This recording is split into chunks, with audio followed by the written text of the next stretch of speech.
the knowledge of God. Nadadagdagan ang knowledge of God. Bumalik tayo sa tanong ko kanina. Ano ba ang root word know? Okay? Ano sa Tagalog ang know? Makilala. Amen? Pero, ang isang tao, para talagang makilala mo, kailangan magkaroon ka ng relasyon. Magkaroon ng isang relasyon. Pero dito, ang pinag-uusapan, relasyon sa Diyos. Amen ba?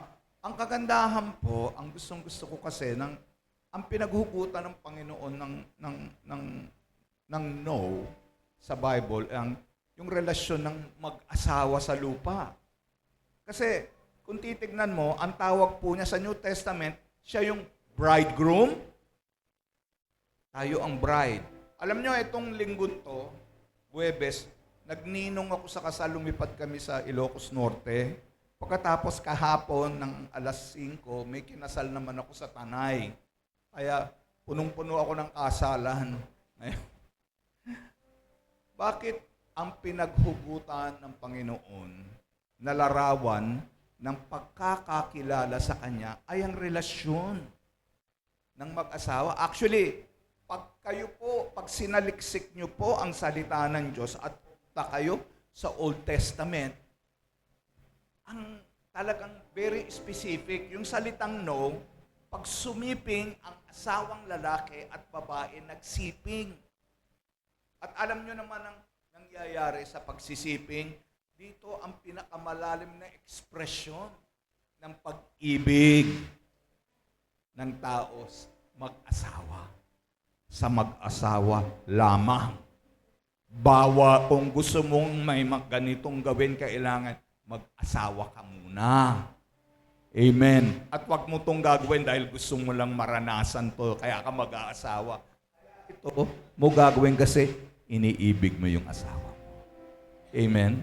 Amen. Anong koneksyon nito? Ang koneksyon kasi nito do sa ating pinag-uusapan, no, yung relasyon sa Panginoon. Are you in love with Jesus? In love ba kayo kay Jesus? To know God is to love God. Amen? Amen. So, konti lang ano. So, ibig sabihin, dito, ang gustong mangyari ng Panginoon, lumalim, madagdagan ang pag-ibig. Sabi ko, pag-ibig natin sa Kanya. Sabi po ng Matthew 22, verse 37 to 38, ito po, every Sunday, since ma-board again yata ako, paulit-ulit ko itong inuulit. Kasi ito ang pangalawang pinaka-importanteng bagay na gagawin mo. Ano yon? Matthew 22, verse 37 to 38, Jesus said to him, you shall love the Lord your God with all your heart, with all your soul, with all your mind. This is the first and greatest command. Bakit pangalawa? Anong pinaka-importanting bagay na gagawin mo dito sa balat ng lupa? Ano po? Ma-born again. Kasi kung di ka born again, sa impyerno, papunta ka ng impyerno. Lahat naman tayo papuntang impyerno, pero tayo ngayon, papunta na tayong langit. O, mga kalahati lang ang pupunta rito sa langit. Yung iba sa inyo, sabi ko, tayo ay papuntang langit. Dumami ang pupunta. Kailangan pa kayong takutin para Anyway, ang susunod na pinaka-import, kasi hindi ka naman pwedeng ma-inlove kay Jesus kung hindi ka born again. Amen. Konting lang, paliwanag. Ang born again po ay hindi isang relihiyon. Ito yung relasyon mo kay Jesus. Amen. Bakit? Namatay siya sa krus ng Kalbaryo. Binayaran niya ang lahat ng ating mga kasalanan kasi papunta tayo impyerno. Amen. No, tinanggap mo na yung ginawa niya sa krus ng Kalbaryo. Kaya ngayon, papunta ka na ng langit. Amen ba? At habang bago tayo pumunta ng langit, anong gagawin mo rito? Mahalin siya ng buong puso, buong pagkatao.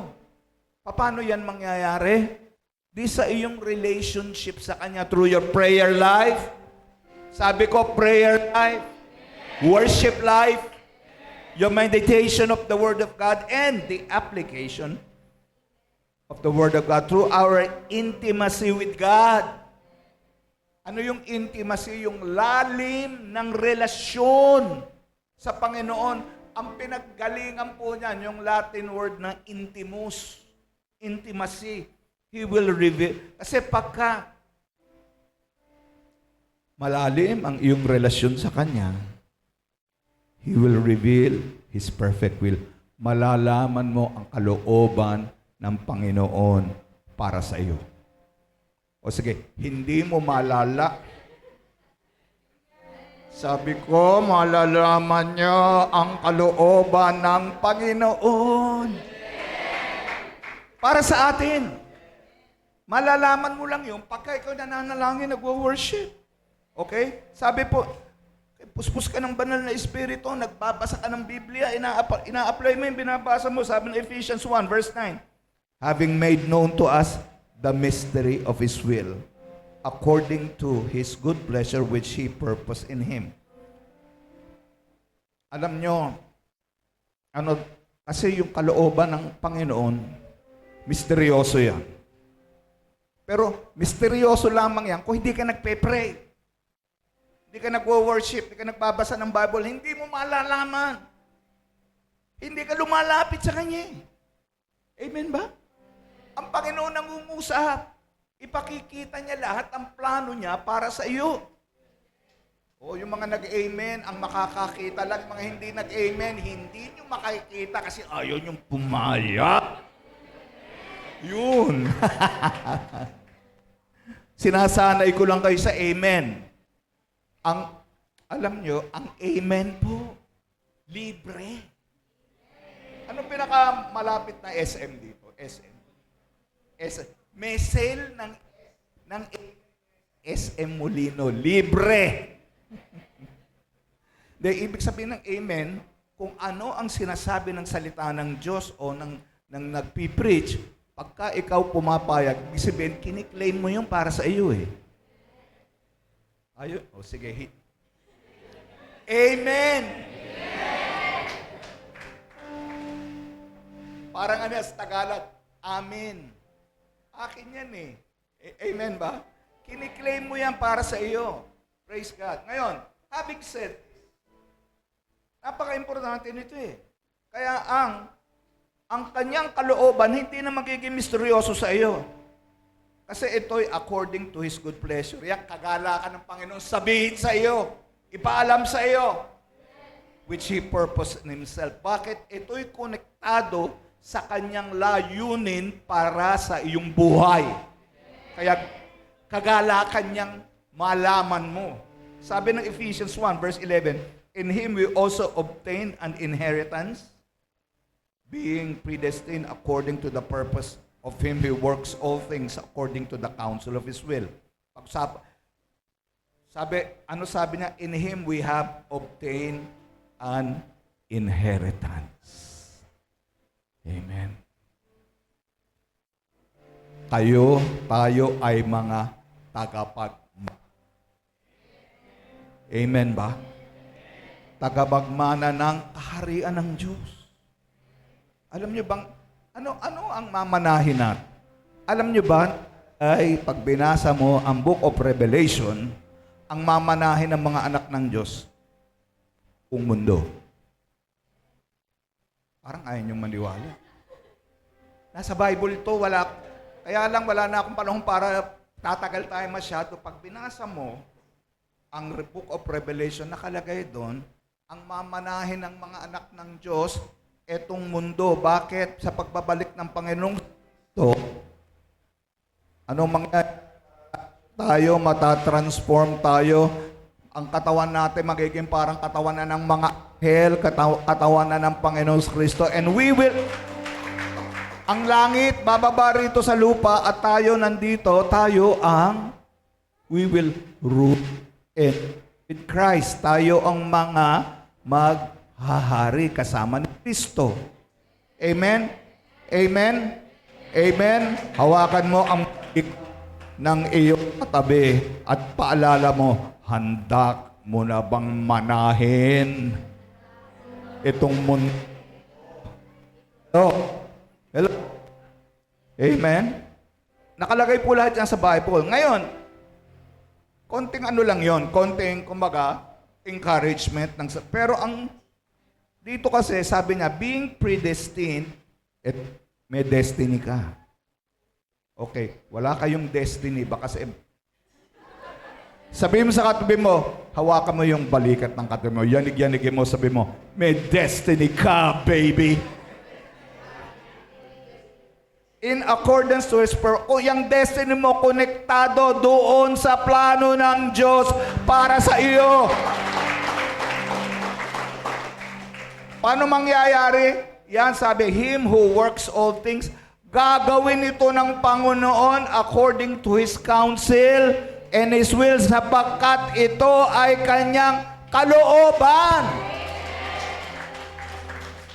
Our intimacy with God, ang lalim ng ating relasyon sa Panginoon will open the eyes of our spirit. Bubuksan ng Panginoon ang mga mata ng ating espiritu and will give us the spirit of wisdom, understanding, and a deeper revelation of the things of God. Ipakikita niya ang spiritual things. And basahin natin to, sabi, Ephesians 1 verse 17. And that the God of our Lord Jesus Christ, the Father of glory, may give you a spirit of wisdom. Sabi mo, wisdom. Ano yung wisdom? Alog? Talinuhan? Pero itong katalinuhan ito, iba ito sa katalinuhan sa mundo. Ito ay ang katalinuhan ng Panginoon. Magkaiba po. Kasi yung katalinuhan dito sa mundo, ano sabi ng Word of God ay foolishness. Foolishness sa Panginoon. Ngayon, merong mga tamang bagay na hindi foolishness, na tama lang na dapat gawin. Pero ang sinasabi ito ng Panginoon ay yung mga godly things that the world cannot understand because they spiritual things. Amen? At ang makakaintindi yung mga anak ng Diyos na nananalangin. Sabi ko, nananalangin nagwo-worship, uhaw. Sabi ko, uhaw sa Espiritu ng Diyos. Nagbabasa ng Bible, sinasaliksik ang salita ng Diyos. Amen? At ina-apply salita ng Diyos. Amen po ba? Pag-usapan natin to, sabi, the spirit of wisdom and revelation. Sabihin nyo, revelation. In the knowledge of God. Kita niyo yung spirit of wisdom and revelation, konektado doon saan? Knowledge of God. So kaya yung importansya ng iyong panalangin at worship, araw-araw. Sabi ko, araw-araw. Marami kasing Kristiyano, linggo-linggo ang relasyon sa Panginoon. Malungkot po yan pagkaganyan. Amen ba? Hindi, Bishop, ang sarap. Linggo, talaga nag-worship kami, iyakan kami. Ako, talunan, talagang tulo ang lahat. Iyak, uhog, lahat, tumutulo. Kada Sunday. Ang sarap ng presensya ng Panginoon kada Sunday. Pag Sunday nyo lang nararanasan yan. Malungkot kasi, hindi ba, sino siya? Bridegroom siya. Tayo, bride eh. Amen? Ibig sabihin, ang relasyon ng mag-asawa, araw-araw yan. Amen ba? Subukan mo kayang gawin mo yan sa asawa mo. Ano yun? Linggo-linggo lang. Linggo na. Oh, baby. Linggo na. Pagkalinggo, gigil na gigil ako sa iyo. Gusto kitang yapusin, gusto kitang yakapin, halikan, talagang mahal na mahal kita, panglinggo lang to. Kaya enjoyin mo na to. Ito, ang pag-ibig ko sa'yo, panglinggo lang. Pagkalinggo talaga ibubok yo hat. Manta ka. Ibo kasi ngayon. Paano na pag Lunes? Ayan. Paano na pag Lunes? Di ba? Ayan na. Lunes. Laki, lumalapit na yung asawa mong huwag kang lalapit! Lunes pa lang! Pagkaganyan ng relasyon nyo, ano mangyayari? Wala. Isipin nyo, karamihang Kristiyano, ganyang ginagawa kay Lord. Hindi mo makikilala si Lord. Wala. Kailangan natin talaga mag-worshipin si Lord kada Sunday with all of our heart. Pero yung pang-araw-araw na relasyon, it's between you and the Lord. Amen? At pagkaganyan, anong mangyayari? Ano sabi rito? The eyes of your understanding will be enlightened. Ang mata ng iyong espiritu mabubuksan.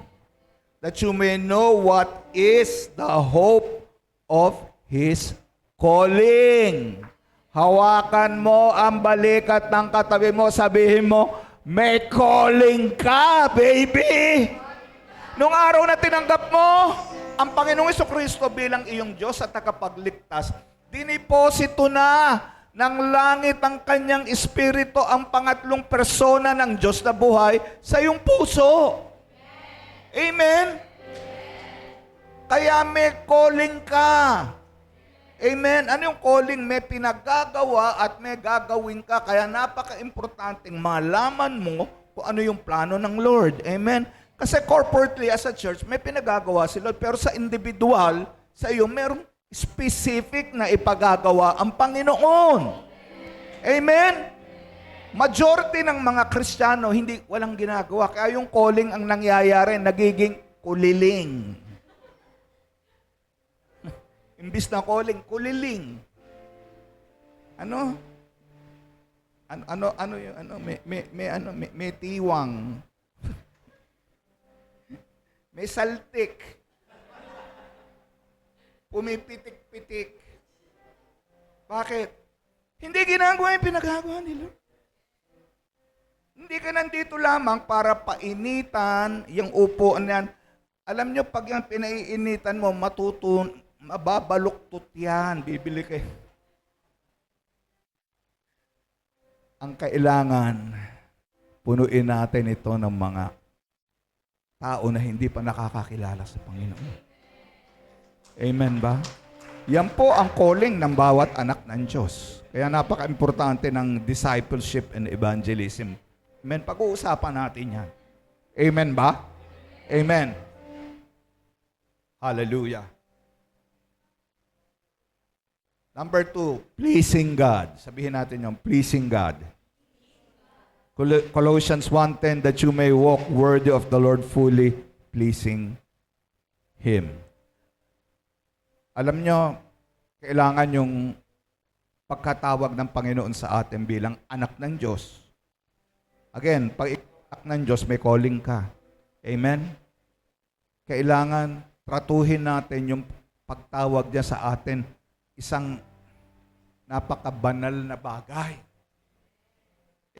Baging anak ng Diyos, pag-ingatan natin ang ating buhay sa harapan ng Diyos at ng mga tao. Amen?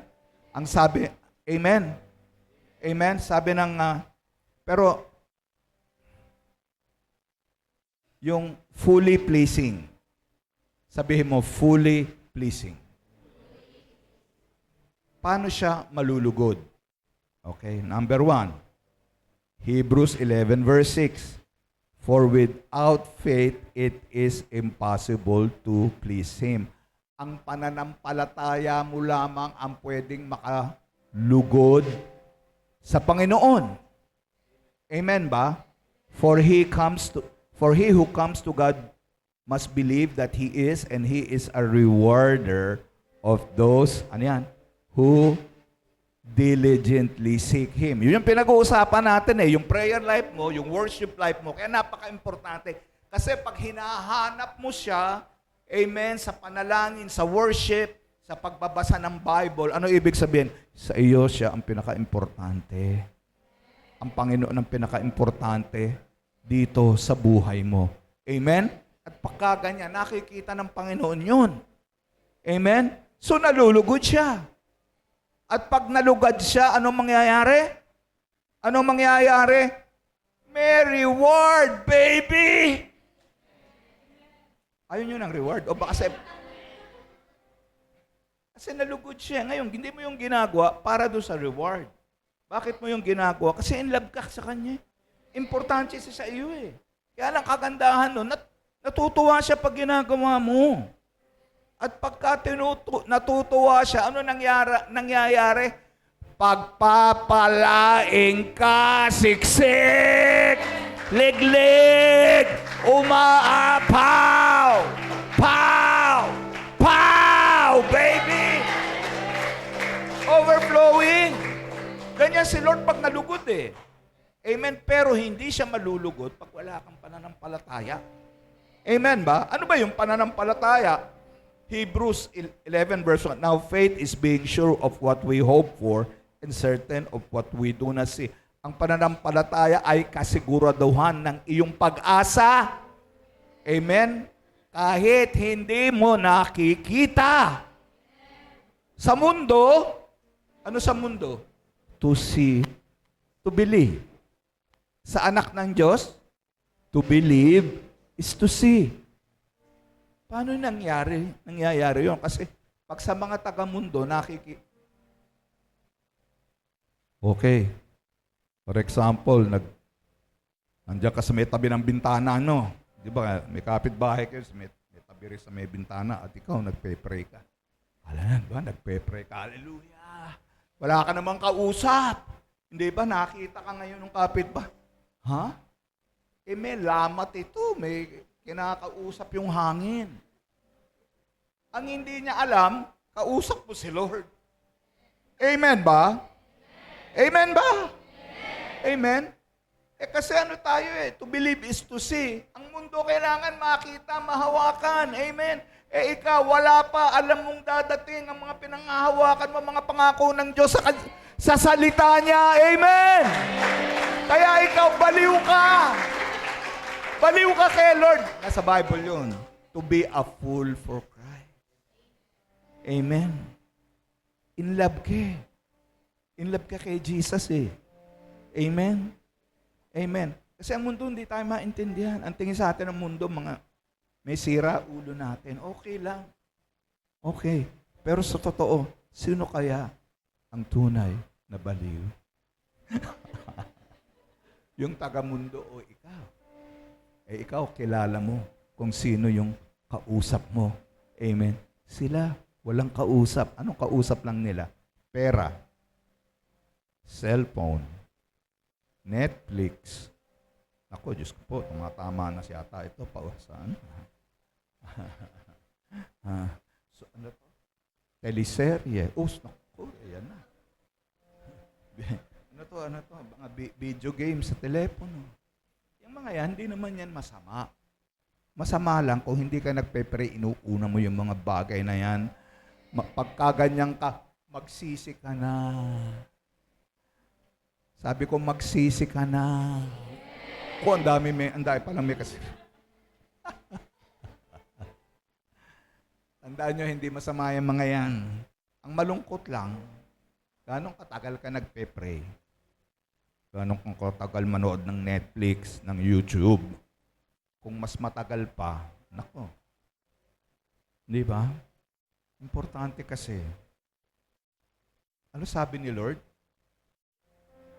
Sabi ni Lord, doon sa mga disciple niya, why can't you even pray with me 1 hour? Yun. 1 hour. Kaya niyo yung 1 hour? Naku, tagal. Yun ang hindi ako nagsabi niyan. Inuulit ko na yung sinabi ni Lord sa Bible. Amen. Kasi kung, alam nyo, yan ang alam nila mga pastor natin. Yan ang challenge ko lagi kong sina-challenge. Gusto mong makapag-pray ng matagal, i-desire mo yung gift of tongues. Amen ba? Kasi pagka meron kang gift of tongues, makakapag-pray ka ng matagal. Ang Espiritu ng Diyos within you, iaangat yung iyong espiritu sa trono ng Diyos. When you speak in tongues, ang Holy Spirit ang nagpe-pray for you, in you, and through you. Amen? Ano sabi ng Corinthians? You don't speak to men, but you speak mysteries unto God. Amen ba? Amen. Dumadali na yung prayer life, covered na ng Panginoon through the prayer language. Amen. Konting lang yan. Kasi pagka ganyan, maniwala ka, ang pananampalataya mo, lalakas ka. O sige, hihina ka. Lalakas ka. Ayun. Kailangan takutin ko muna kayo bago kayo pumayag eh. Pero hindi pa tapos kasi okay, may pananampalataya ka.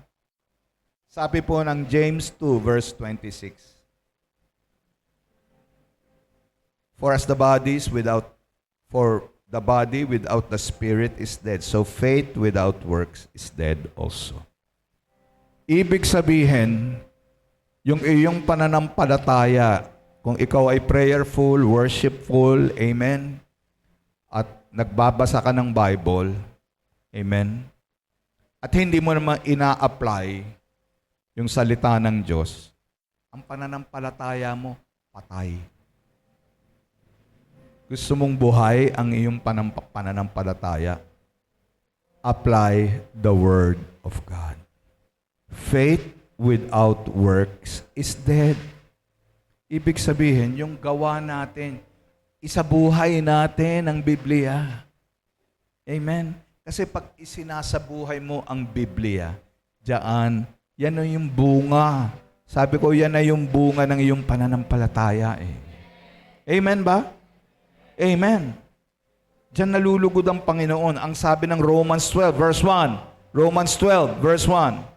Therefore, I urge you, brothers and sisters, in view of God's mercy, to offer your bodies as a living sacrifice, holy and pleasing to God. This is your true and proper act of worship. So, ibig sabihin, ano yung konteksto ng pinagkukunan nito? Sa Old Testament po, isinasakripisyo mga hayop doon sa templo para bayaran yung mga kasalanan. Amen? Ngayon, sa New Testament, hindi na natin kailangan gawin yan. Kaya si Jesus kasi, isinakripisyo sa krus ng Kalbaryo at binayaran na ang ating mga kasalanan. Tayo, kailangan i-honor natin yung ginawa ni Jesus sa krus ng Kalbaryo. Amen? Parang i-offer natin. Parang pagsamba ang ating mga buhay sa Kanya. Holy and pleasing to God. Amen. Amen. Yung mga, alam nyo, yung mga dati nating ginagawa, dapat mamatay na tayo dyan. Parang ito yung sinabi ko kanina, yung mga hayop na sinasakripisyo. Amen? Doon sa templo. Dapat parang ganyan eh. Hawakan mo yung balikat ng katabi. Tanungin mo, handa ka na bang ma-barbecue? Simbolismo lang yan.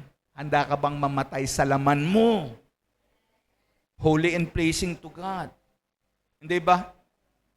Pagka yung lumabas ka, yung merong mga iniihaw dyan, amoy mo yung, sarap ng amoy, si Lord ganyan, holy and pleasing kay Lord yung, pag ikaw namamatay ka sa laman mo, ano yung sa laman mo? Yung mga bagay na hindi ka lugod-lugod sa Panginoon. Wala naman tayo maitatago kay Lord eh. Amen? Amen, hawakan mo. Hawakan mo ulit yung balikat ng katabi. Sabihin mo, Magbago ka na, baby! Magbago tayong lahat. Walang makakalampas. Tayong lahat kailangan magbago. Amen ba? Kasi ang totoong goal po ng pag-usapan natin ngayon sa doon na tayo. Ito na yung sa paksa nyo. Fruitfulness. Amen. Sabihin mo, mamumunga ka. Amen. Nga, katulad kanina, when we were praying, youth pastor, nakita ko sa vision, punong-puno ng ubas yung mga kamay niya. Pastor, bumili ka ng ubas, hindi. Simbolismo yun. Bukod para sa kanya, para, hindi lang para sa'yo, para sa ministry mo ng youth. Sabi ko, para sa ministry mo ng youth. Amen ba? Yung mga youth dito. Mga youth. Hindi gayut, youth lang. Tumayo kayo, mga youth. Pag ikaw ay youth, yan. I want to declare. Sige, taas niyo inyong kamay. Tumayo ka, hindi ba ikaw senior pastor? Ikaw ang pastor ng mga youth eh. Taas niyo inyong mga kamay. Lord, I declare and decree open heavens, fruitfulness upon the youth ministry. They will be like grapes, hitik na hitik, Lord, punong-puno ng katas, ng anointing ng banal na Espiritu, Lord. I declare and decree fruitfulness, breakthrough upon breakthrough. In Jesus' name, amen. Hawakan mo yung balikat ng iyong katabi, hawakan mo at sabihin mo, mamumunga ka, baby! Fruitfulness, pag-usap. Ito, Colossians 1:10, being fruitful in every good work. Sabi ng John 15, verse 1-8, I am the true vine, and my Father is the vine dresser. Every branch in me that does not bear fruit, He takes away. Siya yung true vine o parang siya yung puno. Amen? Tayo daw, sanga. Amen ba? Amen. Mga sanga tayo. Amen? Pero, pagka hindi namumunga, amen. Anyway, i-declare mo muna. Sabi mo sa katabi mo, wag ako ang tignan nyo. Tignan mo yung katabi mo. Hawakan mo sa balikat. Sabihin mo, sanga ka.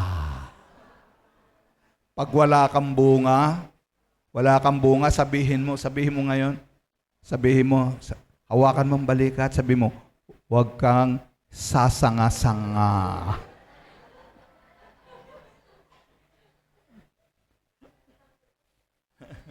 Mga sanga.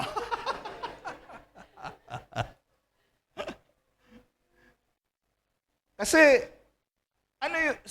ano ang sanga kung walang bunga? Ang purpose ng sanga, mamunga. Amen? Amen? Kasi, sanga ka eh. Huwag kayong sasanga-sanga. Sabi, He prunes that it may bear fruit. Ano yung pruning? Ibig sabihin, di ba, ang para mamunga isang puno, alam nyo, yung mga mahilig mag-garden dito, di ba, ginugupit para mamunga. Masakit yun, di ba? Ano yun? Simbolismo, pararaanin ka sa mga pagsubok. Pero okay lang dapat yun. Kasi pag naintindihan mo yung ginagawa ni Lord, mamumunga ka. Amen ba? Aalisin ni Lord yung mga kailangan mawala dyan. Amen? Hallelujah. You are already clean because of the word which I have spoken to you. Ito yun naman. Abide in me, and I in you. Manahang ka sa akin, okay, sapagkat ako'y nasa sa iyo. Ang banal na Espiritu, saan ang banal na Espiritu? Nandito sa ating mga puso. Pero, knowing na nandyan siya, dapat we must come to Him in worship, we must come to Him in prayer, and in the meditation of the Word to abide in God. Manahan tayo sa Panginoon. Kasi pag hindi mo yung ginawa, hindi ka mamumunga. Yun ang sabi niya eh. Amen? Amen. As the branch cannot bear fruit in itself unless it abides in the vine, neither can you unless you abide in me. Ibig sabihin, nakadepende ka kay Lord. Pag hindi ka nakadepende kay Lord, hindi ka mamumunga, walang mangyayari. Hiwalay sa Panginoon, walang ibig sabihin ng buhay. Hiwalay sa Panginoon, walang pamumunga. Hiwalay sa Panginoon, walang mangyayari. Amen ba? I am the vine, you are the branches. He who abides in me, I in him bears much fruit. For without me, you can do nothing. Amen. Dalawang klase po ang bunga na pinag-uusapan natin. Number one, yung bunga ng ating karakter. Amen.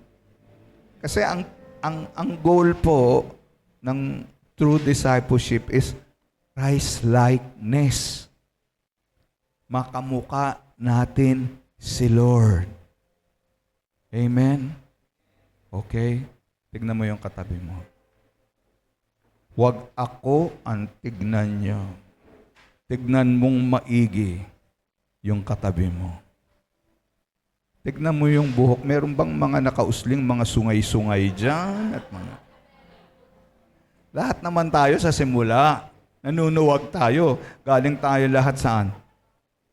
Sa kingdom ng demonyo. Pero sabi ko, pero ngayon, tagalangit ka na. Mga tagalangit. Amen. Tagalangit, hawakan mo yung balikat ng katabi mo. Okay, yanigin mo, sabihin mo, mag-utak langit ka na! Tigilan mo na yung utak lupa. Anak ka ng Diyos. Amen. Anak ka ng Diyos. Hallelujah. Kasi ang susunod na pamumungang hinahanap ng Panginoon, mamunga ka sa iyong discipleship, sa iyong evangelism. Amen. Kasi syempre, kung ikaw ay nababago, amen, maniniwala sa iyo yung mga sinesyaran mo ng gospel. Hindi ba? Amen. Kaya, nakita ka. Ano ka to? Marites to. Chismosa to. Paano? Kilala kang marites eh. Kung ikaw marites hanggang Kristiyano ka na, walang maniniwala. Pero, pagka nababago ka, at ang minamarites mo, si Jesus na. Okay, wala palang nagmamarites dito. Ibig sabihin, kinukwento mo na si Jesus. Ibinabahagi mo na ang ginawa ni Jesus sa buhay mo. Bakit? Nababago ka na eh. Amen. Iniwala na ngayon mga kapit. Ito si itong marites, pero nagbago na, hindi na chismosa. Ang puro Jesus na yung lumalabas sa bibig at ang bait na. Nung araw, pag lumalapit, lahat kasi inuutangan mo eh. Mga tao lumalayo sa iyo. Ngayon, nagbabayad ka na ng utang. Hindi ka lang nagbabayad ng utang na ikaw pa hindi ka lang namimigay ka pa ng blessing. Amen. Ano nangyari? Nabago. Bakit? Balita ko, born again na yan eh. Ayun. Ay, ganyan pala mga born again. Hindi na chismosa. Sabi ko, hindi na chismosa. Hindi na nangungutang. Nagpapautang, hindi pa naniningil, binibigay na lang yung... Nagpapautang ka naman, 5-6 naman yung ginagawa. Ang nakalagay nga sa Bible, pagka nagpautang ka, pagka hindi na kayang bayaran, bigay mo na lang. Ayoko nang magpautang. Anyway, mamumunga tayo. Ang disenyo po ng Diyos, namumunga kanyang mga anak eh. Amen? Kasi yan ang kanyang kalooban. Kalooban to ng Panginoon. Amen? Fruitfulness is God's design for His children. In every aspect of life. Sa lahat ng aspeto ng buhay, mamumunga ka. Sa relasyon mo sa church, sa komunidad, at higit sa lahat, sa pamilya. Doon dapat nagsisimula. Amen. Ako, dito sa church, ang bait-bait mo. Hallelujah. Lakas mo makasigaw ng hallelujah. Hallelujah. Pag uwi mo sa bahay, kung masigawan mo na yung asawa mo, naku, Diyos. Hello. Mga anak mo. Kontratuhin mo yung mga kasambahayan nyo. Amen. Alam nyo, ang totoong pagbabago nagsisimula sa bahay. Amen ba? Ang pagbabago naman, hindi naman automatic yan. Dumadaan tayo lahat sa proseso. Amen ba? Lahat tayo. Dadaan sa proseso. At mababago lamang tayo pagka ikaw ay uhaw sa presensya ng Diyos, sa panalangin, sa worship, sa pagbabasa ng Bible. Amen? At sa pag-a-apply ng Bible. Pag ikaw hindi ka nagpe-pray, hindi ka nagwo-worship, hindi ka nagbabasa ng Bible, hindi mo ina-apply ang Bible, hindi ka mababago. Yung sungay mo, nandyan pa rin. Pero pagka yan, ginagawa mo, habang tumatagal, paliit, hanggang sa mawala. Ano lalabas? Kasi lahat tayo dadaan sa proseso. Wala namang automatic na bigla kang mababago. Ang importante yung puso mo. Amen? Ngayon, syempre, pag nababago ka na, ma-excite ka ngayon. I-share mo si Jesus. Sa mga kaibigan mo. Bishop, paano yan? Wala akong kaibigan eh. Yung mga pag ikaw na bago, at nag-share ka ng gospel, yung mga kaaway mo, sharean mo, magiging kaibigan mo yan. May mga ganyang Kristiyano walang kaibigan. Paano walang lumalapit sa kanila, hindi nababago eh. Kaya magbago ka, ikaw muna. Amen? Kasi pag nabago ka, makikita ng mga tao eh. Lahat tayo. Amen ba? Lahat. Walang makakalampas. Lahat tayo. Amen. Hindi natin pwedeng husgahan ng ibang tao nagsisimula ang pagbabago sa atin. Tayo muna. Amen. Ang pamumunga nagsisimula sa puso mo, sa iyo, sa bahay, at sa church, at sa komunidad. Gagamitin ka ni Lord. Sabi ko, gagamitin ka ni Lord. May ministry ka. Ano sabi? We have the ministry of reconciliation. Gagamitin ka para i-reconcile, abutin ang mundo para kay Lord. Amen ba? Bakit? Kasi nakita mo, yung kapangyarihan ng Panginoon, nagkakaroon ng buhay sa iyo. Nabago ka eh. Amen. Ma-excite ka mag-share. Gagamitin ka ni Lord doon sa komunidad nyo. Amen. Sa eskwelahan nyo. Mga youth, sa eskwelahan nyo. Yung mga nagtatrabaho doon sa inyong mga trabaho, yung mga may negosyo, yung mga kakanegosyo mo. Amen. Kung saan ka naroroon, doon ka gagamitin ng Diyos. Amen ba? Amen. Pero kailangan magsimula yan sa iyong kauhawan sa Kanya. Amen. Abide in me, and I will abide in you. Manahang ka sa akin. Worship team. Let's worship the Lord.